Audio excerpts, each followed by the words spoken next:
बड़ी खबर उत्तराखंड से, जहां राज्य निर्वाचन आयोग ने 18 नेताओं के चुनाव लड़ने पर रोक लगा दी है। ये बड़ी खबर इस समय आपको बता दें, उत्तराखंड में राज्य निर्वाचन आयोग ने 18 नेताओं के चुनाव लड़ने पर रोक लगाई है। पिछले चुनावों में खर्च का ब्यौरा न देने पर यह कार्रवाई अब की गई है। 2017 और 2019 के चुनाव लड़ने वाले 18 नेताओं पर यह रोक लगी है। 2017 के विधानसभा चुनाव और 2019 के लोकसभा चुनाव लड़ने वाले नेताओं पर यह कार्रवाई हुई है। लोक प्रतिनिधित्व अधिनियम 1951 की धारा 10 क के तहत ये कार्रवाई हुई है। इसके साथ ही आपको बता दें कि ये बड़ी कार्रवाई है जो राज्य निर्वाचन आयोग की ओर से की गई है। उत्तराखंड में राज्य निर्वाचन आयोग ने 18 नेताओं के चुनाव लड़ने पर रोक लगा दी है। दरअसल इन नेताओं की ओर से पिछले चुनावों में खर्च का ब्यौरा नहीं दिया गया था और अब इसीलिए ये बड़ी कार्रवाई है जो राज्य निर्वाचन आयोग की ओर से की गई है। 2017 का विधानसभा चुनाव और 2019 का लोकसभा चुनाव लड़ने वाले 18 नेताओं पर चुनाव आयोग की ओर से ये कार्रवाई की गई है। लोक प्रतिनिधित्व अधिनियम 1951 के तहत ये कार्रवाई है जो इन नेताओं के ऊपर हुई है। दरअसल राज्य निर्वाचन आयोग ने 18 नेताओं के चुनाव लड़ने पर रोक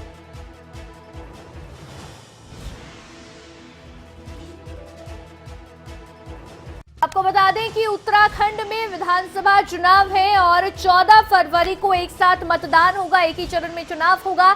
लेकिन उससे पहले ये बड़ी कार्रवाई है जो 18 नेताओं पर हुई है। दरअसल राज्य चुनाव आयोग की ओर से चुनाव लड़ने पर रोक लगाई गई है।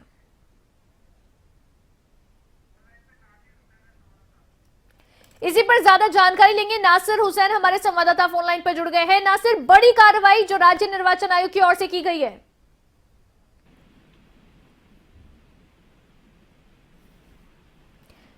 नासिर, आवाज मिल पा रही है आपको?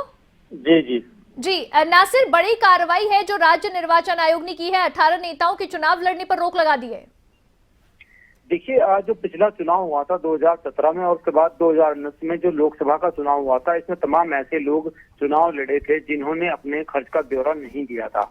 और ये बात उनसे उस वक्त भी कही गई थी कि अगर आपको भविष्य में चुनाव लड़ना है तो आपको खर्च का ब्यौरा देना होगा, चाहे आप जीतते हैं या हारते हैं।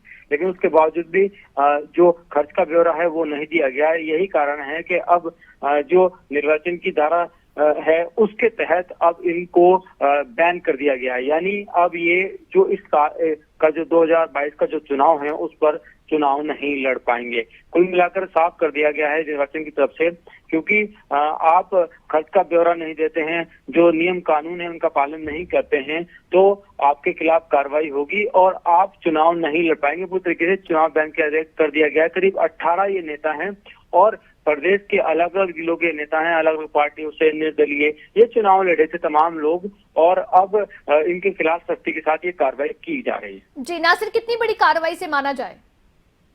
देखिए, बिल्कुल बहुत बड़ी कार्रवाई है।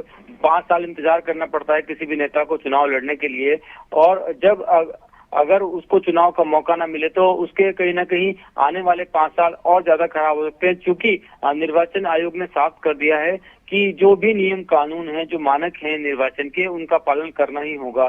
साफ तौर पर ये कहा गया कि अगर आप चुनाव लड़ते हैं तो आपको अपने खर्च का पूरा ब्यौरा देना होगा। यानी जो खर्च की सीमा तय की जाती है, अगर 40 लाख रुपए सीमा तय की जाती है तो 40 लाख रुपए में ही आपको चुनाव लड़ना होगा। अगर उससे ज्यादा अगर आप चुनाव में पैसा खर्च करते हैं तो उसका सोर्स बताना होगा और जो पेनल्टीज लगती हैं वो आपको भरनी होगी। सबसे बड़ी बात यह कि अगर आप पूरे खर्च का ब्यौरा नहीं देते हैं, आप ज्यादा पैसा खर्च करते हैं, तो आपको चुनाव लड़ने से रोका जा सकता है और यही किया गया है। नासिर, किस पार्टी के नेता हैं ये जिनके ऊपर रोक लगाई गई है और कितने बड़े नेता हैं अगर हम प्रदेश के लिहाज से देखें तो? देखिए, ये बहुत ज्यादा बड़े नेता तो नहीं है, लेकिन चूंकि ये अपने शुरुआती कैरियर में है, तमाम लोग कोशिश कर रहे हैं कि वो विधायकी का चुनाव लड़ें। ज्यादातर जो लोग हैं वो निर्दलीय पार्टियों से हैं, निर्दलीय हैं, और जो और इसके अलावा जो नेता हैं वो कुछ छोटी पार्टियां, जो छोटी छोटी पार्टियां बना लेते हैं, उनके ये नेता हैं। बहुत ज्यादा फेमस नहीं है, लेकिन जिस तरह की कार्रवाई की गई है उस तरह की कार्रवाई में अगर कोई बड़ी पार्टी का बड़ा नेता भी आता है तो उसके खिलाफ भी इस तरह की कार्रवाई की जाती है। यानी अगर आप खर्च का ब्यौरा नहीं देंगे तो आपके खिलाफ कार्रवाई होना तय है। जी, बहुत शुक्रिया नासिर तमाम जानकारी के लिए। तो जाहिर तौर पर राज्य निर्वाचन आयोग की ओर से यह भी स्पष्ट कर दिया गया है कि अगर खर्च का ब्यौरा नहीं दिया जाएगा तो फिर ये भी बड़ी कार्रवाई राज्य निर्वाचन आयोग की ओर से की जाएगी कि नेताओं के ऊपर जिस तरह से बैन लगाया है। 18 नेता शामिल हैं। 2017 के विधानसभा चुनाव और 2019 के लोकसभा चुनाव इन नेताओं की ओर से जो लड़े गए थे और उनकी ओर से पिछले चुनावों के खर्च का ब्यौरा नहीं दिया गया। इस वजह से अब राज्य निर्वाचन आयोग की ओर से ये बड़ी कार्रवाई की गई है।